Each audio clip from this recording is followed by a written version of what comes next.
सुनु यो जटाधारी यो भंगिया भिखारी। सुनु यो जटाधारी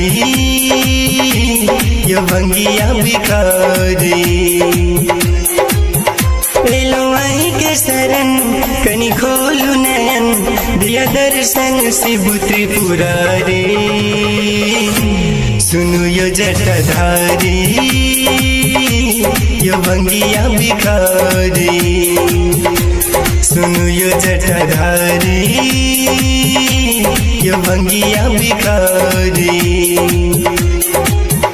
एलो आई के शरण कनि खोलु नयन दिया दर्शन शिव त्रिपुरारी। सुनु यो जटाधारी यो भंगिया भिखारी।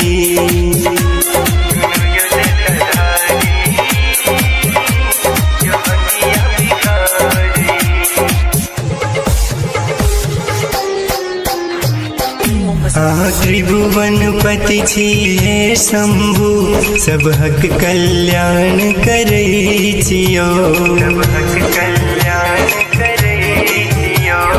त्रिभुवन पति छी हे शंभु सब हक कल्याण करे छियो।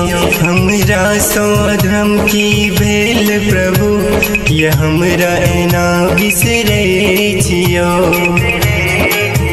हर हर बम बम जपलो हर दम अहि चरण के बनल पुजारी। सुनु यो जटाधारी यो भंगिया भिखारी। सुनु यो जटाधारी यो भंगिया भिखारी। एखन अहाँ सुनि रहल छी जय श्री कैसेट कंपनी के प्रस्तुति।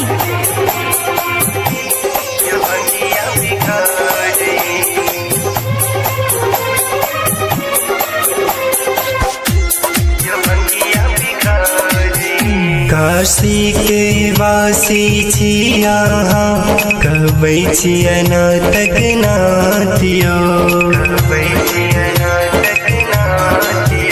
काशी के वासी छी अहाँ कहबै छी अनाथक नाथियो। हमहू छी अहाँ के आस देने करू हमरो कनी सनाथियो। अहि देवो के देव हे यौ महादेव अछि महिमा अहाँ के भारी। सुनु यो जटाधारी यो भंगिया भिखारी।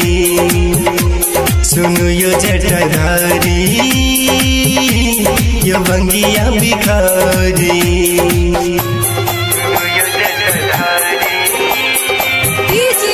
हरिओम बसंत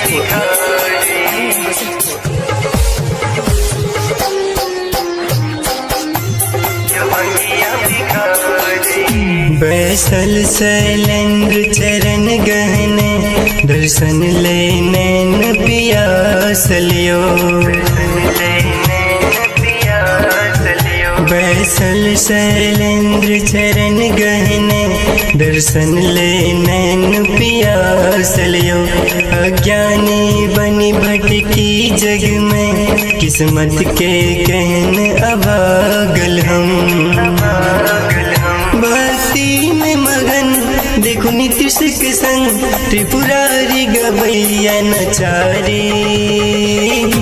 सुनु यो जटाधारी यो भंगिया भिखारी। सुनु यो जटाधारी यो भंगिया भिखारी। एलो आई के शरण कनि खोलु नयन दिया दर्शन शिव त्रिपुरारी। सुनु यो जटाधारी यो भंगिया भिखारी। सुनु यो जटाधारी यो भंगिया भिखारी।